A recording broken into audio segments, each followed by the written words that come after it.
meeting to order tonight, September 18th, 2025 Planning Commission meeting. Please stand for the invocation by Dylan Douglas and the pledge by Mr. Wilder. Bow your heads and pray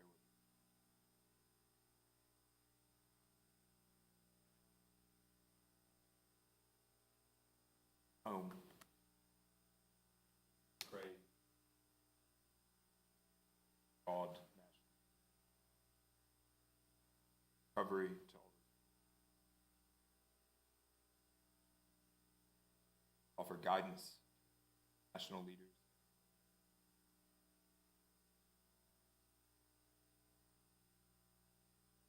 Pray also for safety, founders and all the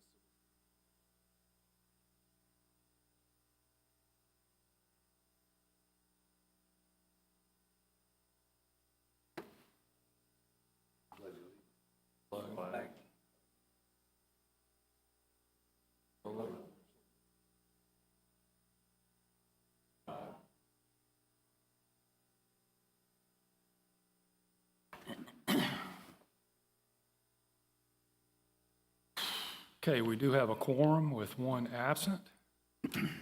I need to get approval of minutes for the September 4th, 2025 agenda meeting.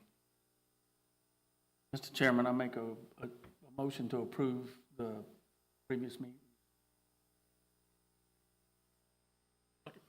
I have a motion and a second. All those in favor, raise your right hand. Motion carries.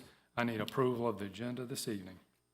Mr. Chairman, I make a motion to approve the September 18th, 2025 agenda and item H1A2 massage operator's license for Brittany Pesha Amazing Therapies LLC.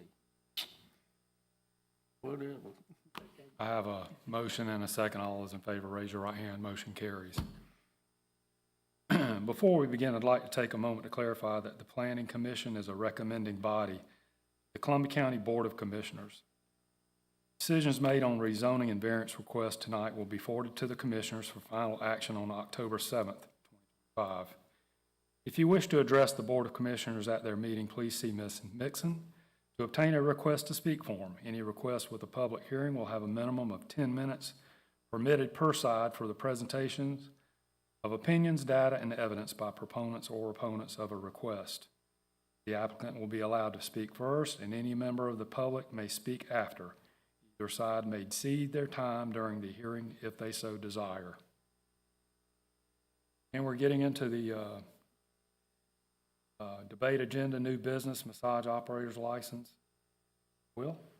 There's sheriff's request for two massage operator licenses tonight. First one is Nicole Coffey, DBA Recovery Massage Therapy. She's located at 4210 Columbia Road, Suite 15C. It is on-premise only. And then also the one that we just added, Brittany, I believe it's Pesha, DBA Mermazing Therapies LLC, 44 Columbia Road, Suite 103, on-premise only. And if you like, you can take these as one vote. They meet all the requirements.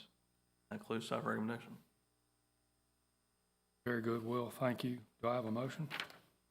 Mr. Chairman, I make a motion to approve the massage operator's license for Nicole Coffey to provide massage therapy at 4210 Columbia Road, Suite 15C. Second. We have a motion and a second for that. All those in favor, raise your right hand. Motion carries.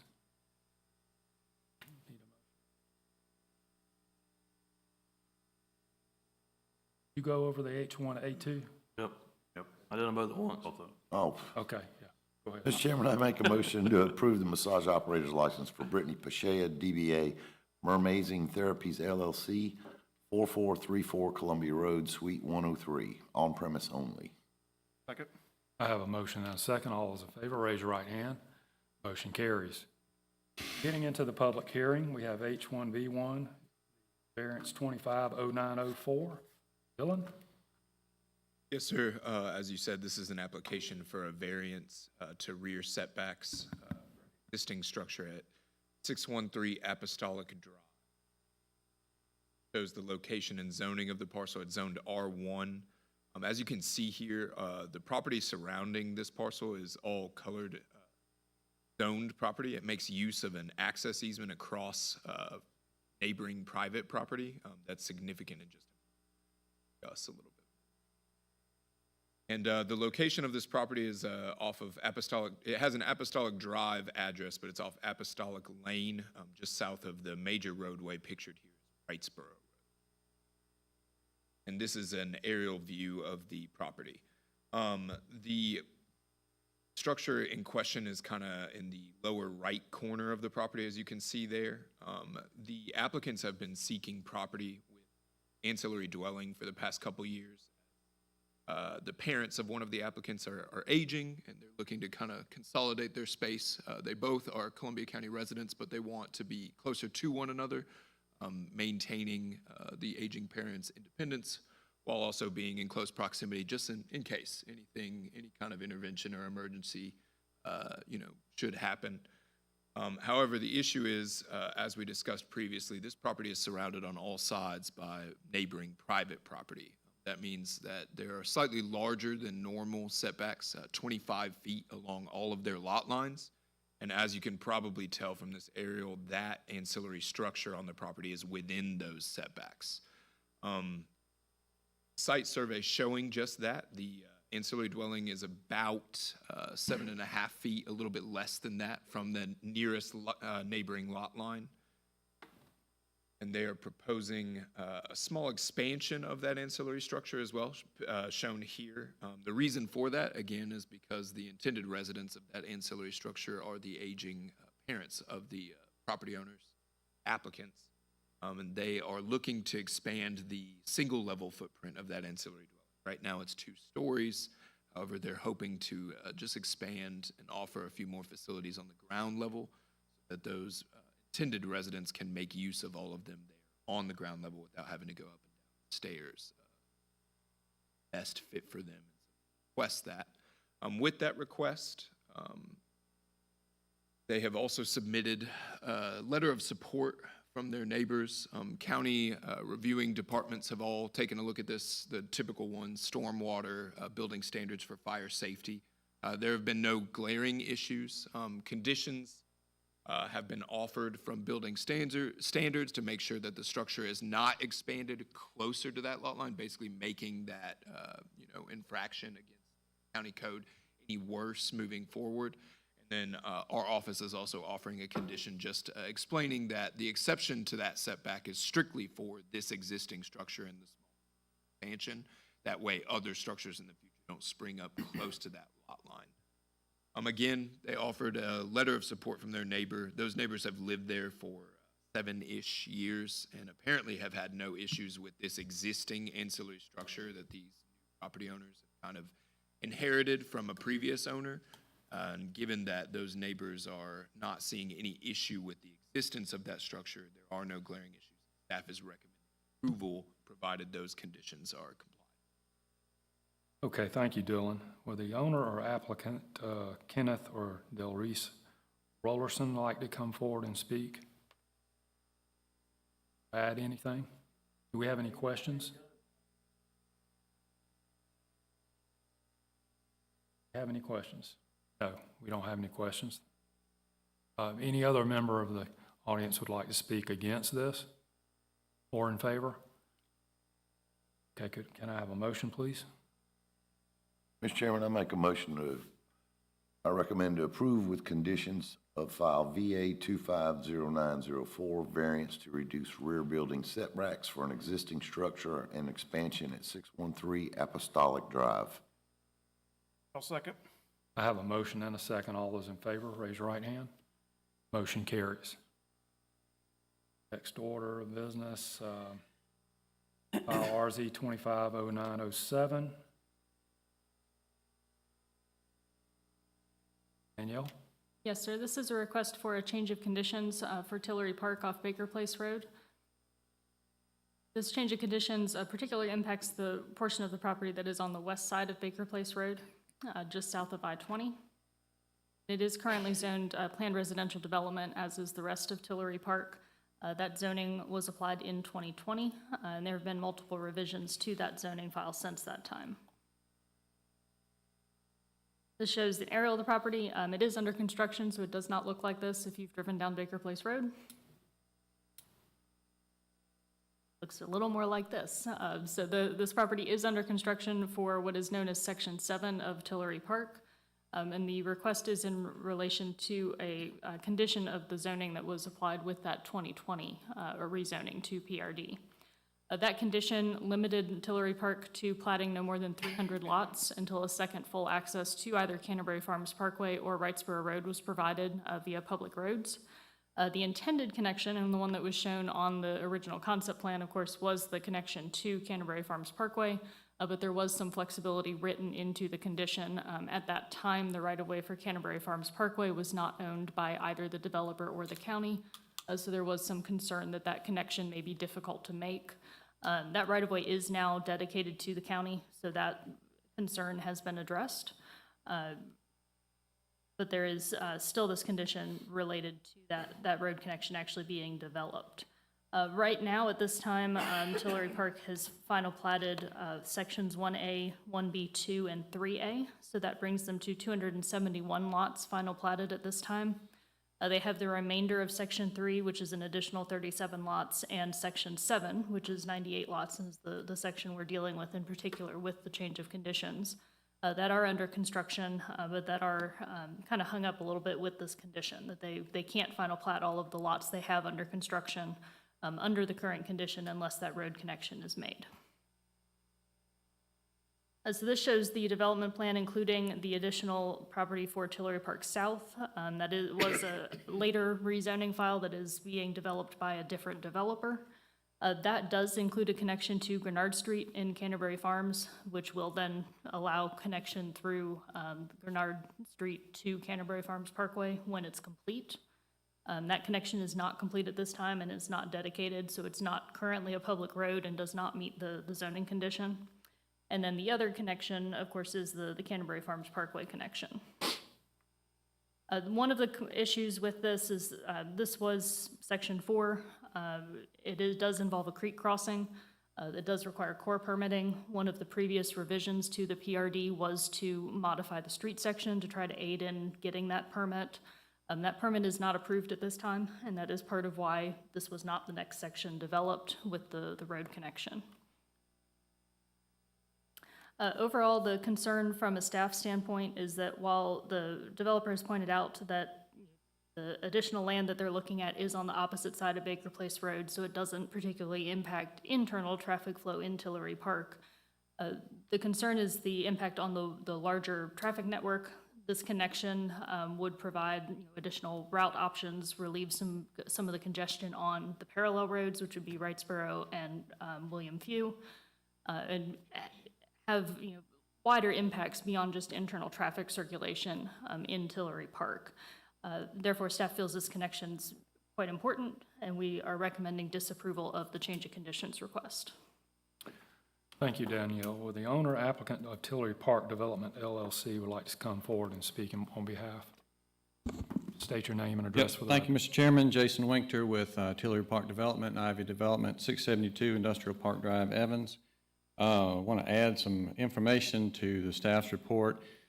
When we first phased out or showed phasing on the overall Tillery development plan, we call these areas, we divided up into areas, not sections, because we didn't know how we were going to develop it over the 10-year lifespan of this project.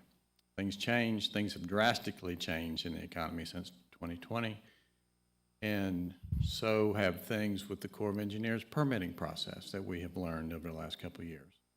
So Area 7 is not Section 7. Area 7 is across Baker Place Road. We do have several other areas outlined in the overall master plan map. And even though we have Area 1 through 7, they were not consecutively dated for development even back in 2020 in our proposal. So we're not necessarily jumping around out of order. But the main issue we have right now is the core permitting. That's what drove us to cross Baker Place Road next. This permitting process, again, has changed quite a bit in 5 years since we first started this. It's become much more difficult. We've actually been working on a permit for 2 road crossings and 1 wetlands fill for about 2 years now, and we still don't have it. So even if we would have turned in plans to extend our main road over to Canterbury Farms Parkway, we would not have been able to build it because we don't have a core permit to cross the stream. So we'd still be here today, and we just couldn't stop progress on our project where we waited for the Corps of Engineers indefinitely. So that's the reason we moved to Area 7 on the west side of Baker Place Road, because we knew that did not include any wetlands or core permitting. So just to give you an idea of what we've gone through with the Corps, we turned in permits a couple years ago. One of the items we were next assigned to do was hire some consultant to provide a cultural resources survey across the entire site. So I have to go out there and they walk it in a grid pattern and they look for shards of pottery or whatever, whatever they can find. They didn't find anything. The next thing the Corps required us to do was have the existing cemetery on site further delineated for grave sites. We hired an archaeologist in 2019 when we first put this property under contract to research and delineate the cemetery, so we knew where its edges were and we stay clear of it. Well, that wasn't good enough for the Corps, so we had to hire somebody else with a ground penetrating radar to go out there and walk it and determine where all the grave sites were. And so that also brought Georgia SHPO into the mix, which is the State Historic Preservation Office, which I don't have any idea what they have to do with wetlands, but they've worked out a deal with the Corps that if you do a certain number of, your permit is whatever, then the state of Georgia gets involved. And so the state got to review all of our documentation. And you can imagine this doesn't happen overnight, right? This is, each time we talk to them, it's a month, 2 months, 4 months turnaround time. So, those are the reasons for the 2 years at least now. At least two of the previous PRD revisions that we've been here for included adjustments to road and lot layout based on what we're going through with the Corps permitting. And then we got held up because the Corps thought that Tillery Park South, which does not involve us, that's a Maybom-related entity. They had some additional permitting they were doing, and so the Corps tied that to us and said, no, you're not eligible now because the Tillery Park South has already permitted stream crossing, and so that changes your scope. And so we had to politely argue with them for a couple of months to clarify that. We recently convinced them that we are a separate project from Tillery Park South and we could proceed as we were. They did send us an email in writing. They agreed with that, that we were on track for the permit we thought we were on track for 2 years ago. But here's all the additional documentation that we needed to provide them. So our consultant has been sending that in. Now, I want to ask y'all, does anybody know what an Ocmulgee skull cap is?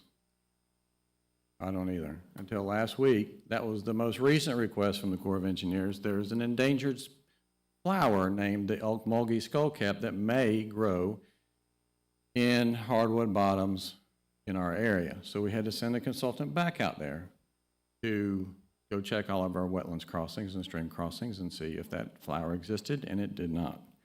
So it's been a somewhat painful process, but again, that's just a little taste of why we could not proceed forward with the road connection back to Canterbury Farms Parkway.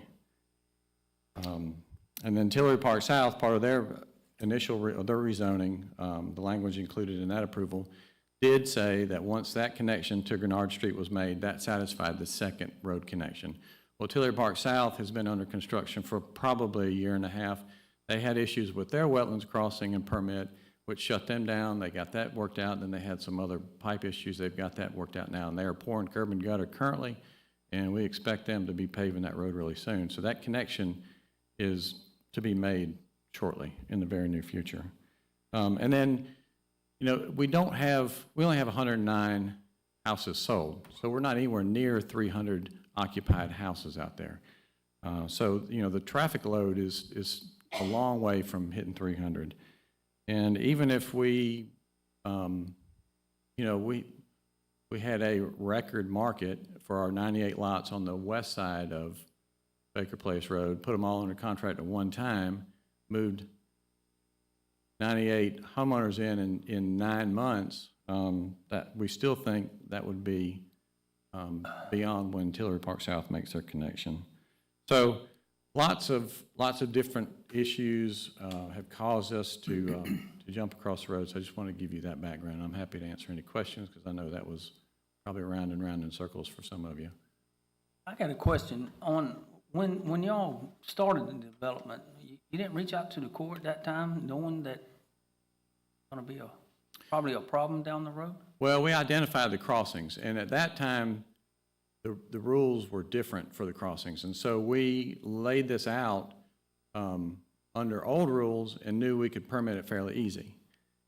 And the Corps rules changed after we started site work. After we got approval in 2020, the Corps rules changed, and so it changed our whole scope.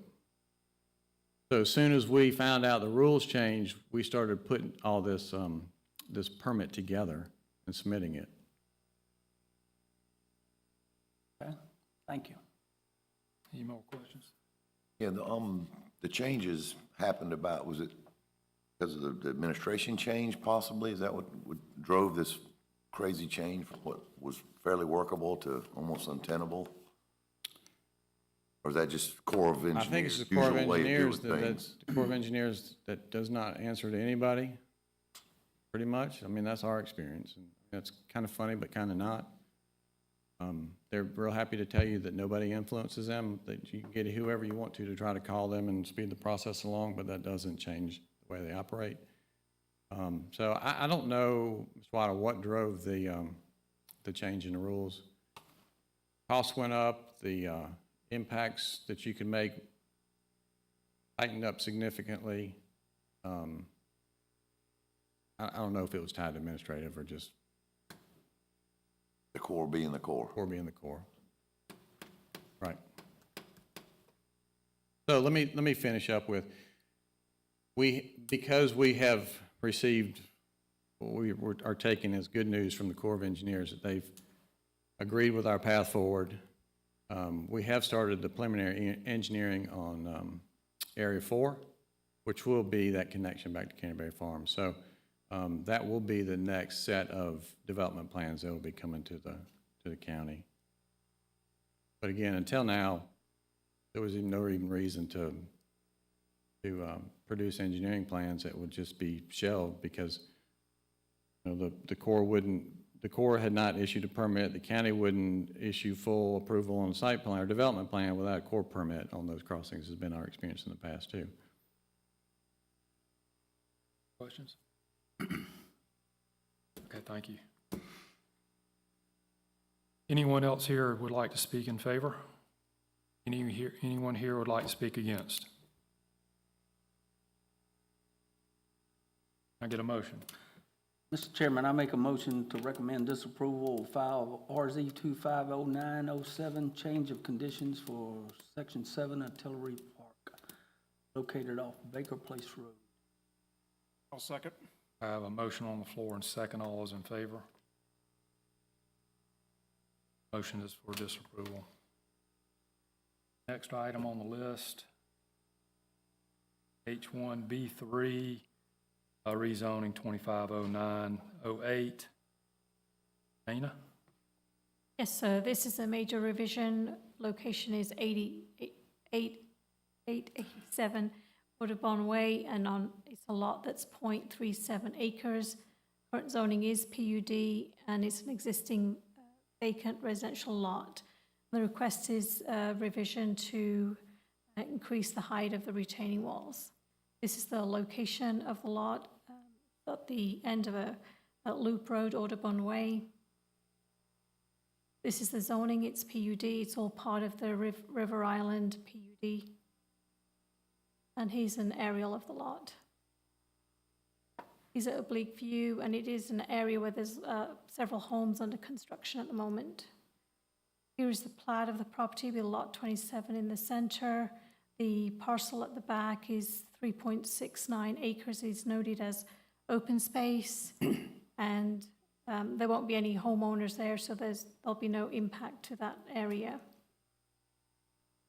Here's a plan showing the blue line, which is the retaining wall location. You'll see in a moment, there's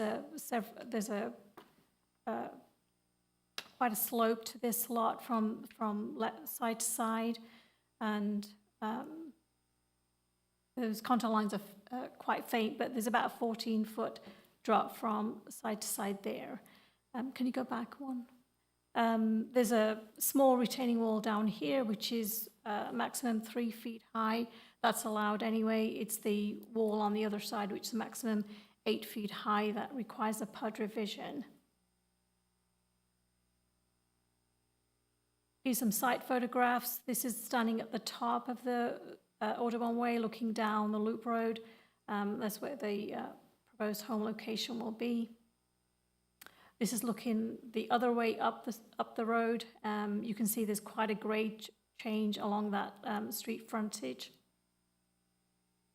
And there is a 12-foot wide paved drive that's at the back of these lots. And you can see from both ends there how much the ground slopes on the back as well.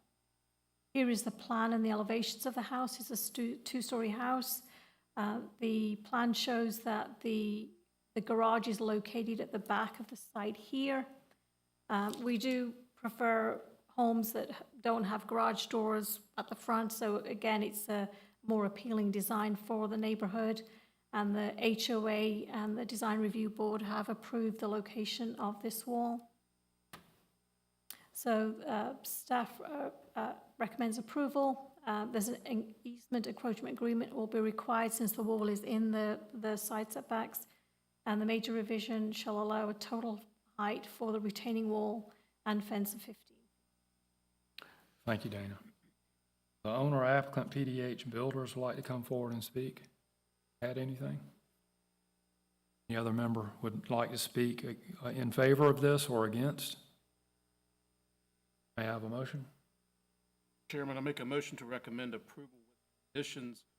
File RZ 25-09-08, major PUD revision at 887 Audubon Way to allow a retaining wall and fence with a maximum combined height of 15 feet. Second. I have a motion and a second on the floor. All those in favor, raise your right hand. Motion carries. H1B4 next. This is RZ 25-09-09. Danielle? Yes, sir, this is a request for a master sign plan revision at 447 North Bel Air Road.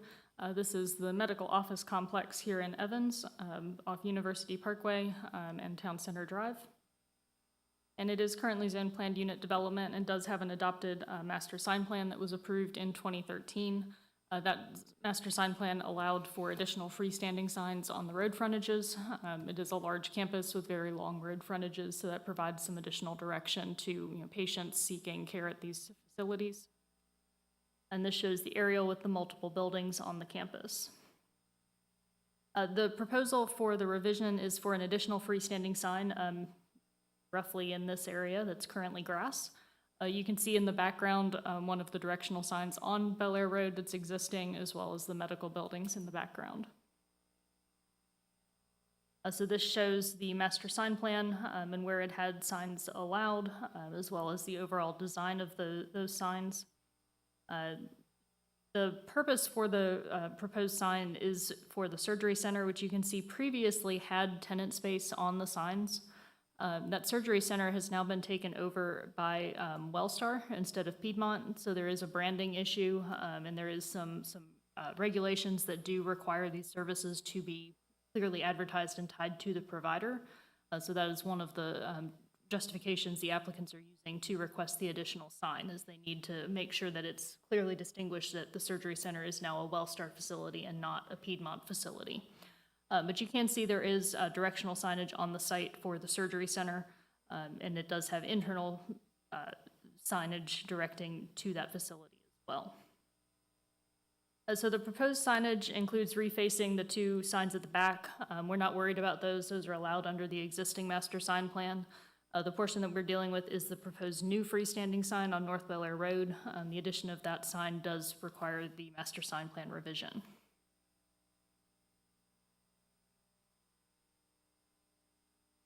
So the proposed sign was fairly modern in design. We did talk to the applicants a little bit, and we do have a proposed condition to make this sign a little more in keeping with the existing signs, which are masonry-based.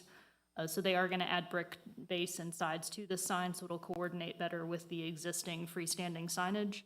But it is located fairly far from both of the existing signs. It does meet the distance separation requirements for the sign code. If these were on separate properties that were allowed to have their own signs, it does meet the separation standards for signs of this size.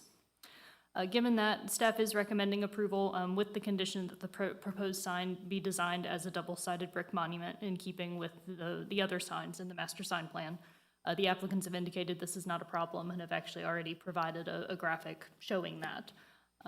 And with that condition, staff is recommending approval. Thank you. Let's see. Owner of University Health Services Incorporated or applicant of Wellstar Health Systems Incorporated would like to come forward and speak. And just state your name and address for the record, please. I am Mark Dry with Caruso and Dry Design Group. We're representing Wellstar from Marietta, Georgia, 531 Roseland Street, 400-110. I'm pretty much going to answer any questions you might have regarding this. We have, as Daniel already talked to her a little bit about adding the brick, up with a design for that, that hopefully would meet the appearance that needs to be done for the master sign plan. Thank you. You have any questions? Thank you. Thank you so much for your time. Thank you. Any other member of the audience would like to speak in favor?